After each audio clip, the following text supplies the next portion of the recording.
धर्मार्थ काम मोक्ष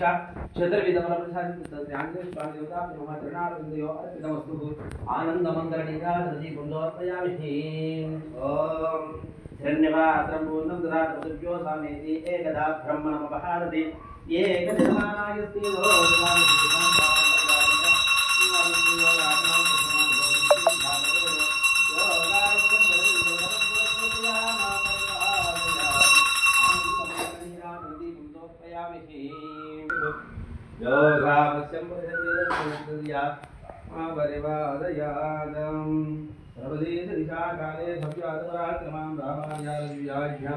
प्रतिवादं स्थिरां दिगन्तव्याभिनीं भूयात् साहिलो गिरीशिनीं श्रीमान् श्रीरङ्गा श्रेयमनवद्रमा मनदिनं संवर्धया नमः श्रीशैलनाथार्या कुन्तिरणकरजन्मने प्रसादलब्धपरमप्राप्त्यै कैङ्कर्यशायिणी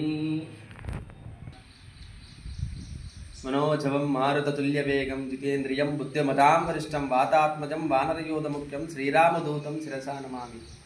మా యొక్క తెనుగువాడలోని పెద్దపల్లి గ్రామంలోని తెనుగువాడలో శ్రీ అభయాంజనేయ స్వామి ఆలయం. ఆ స్వామివారు స్వయంగా వెలిచినటువంటి స్వామివారు గత 100 సంవత్సరాల పైబడి, అంటే దాదాపు 200 సంవత్సరాలు కూడా కావచ్చు, తెలియదు మనకు, కానీ 100 సంవత్సరాల పైబడినటువంటి ఆలయం ఇది. ఎంతో అత్యంత పురాతనమైనటువంటి ఆలయము. ఈ యొక్క ఆలయంలో విశేషమైనటువంటి కార్యక్రమాలు ప్రతినిత్యం కూడా నిర్వహించడం జరుగుతుంది. ప్రతి పర్వదినం కూడా ఎంతో విశేషంగా జరగడం జరుగుతుంది. ఇక్కడికి వచ్చినటువంటి భక్తులందరూ కూడా వారి వారి పూజలు నిర్వహించుకొని వారి కోరికలు నెరవేర్చుకోవడంలో సఫలీకృతమవుతున్నారు.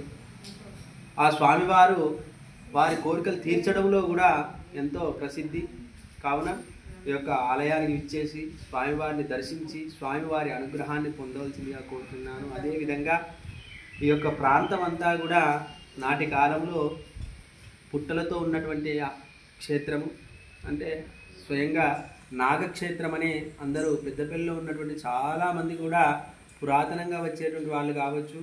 ఇప్పుడు కానీ చాలామంది నాగుల చవితి, నాగుల పంచమి విశేషమైనటువంటి జనం ఈ యొక్క ఆలయానికి విచ్చేసి ఆ యొక్క నాగులకు పాలాభిషేకం చేసి నాగులకు విశేషమైనటువంటి పూజ నిర్వహిస్తారు. కాబట్టి ఈ యొక్క క్షేత్రంలో నాగమయ్యది ఎంతో ప్రత్యేకత ఉంది.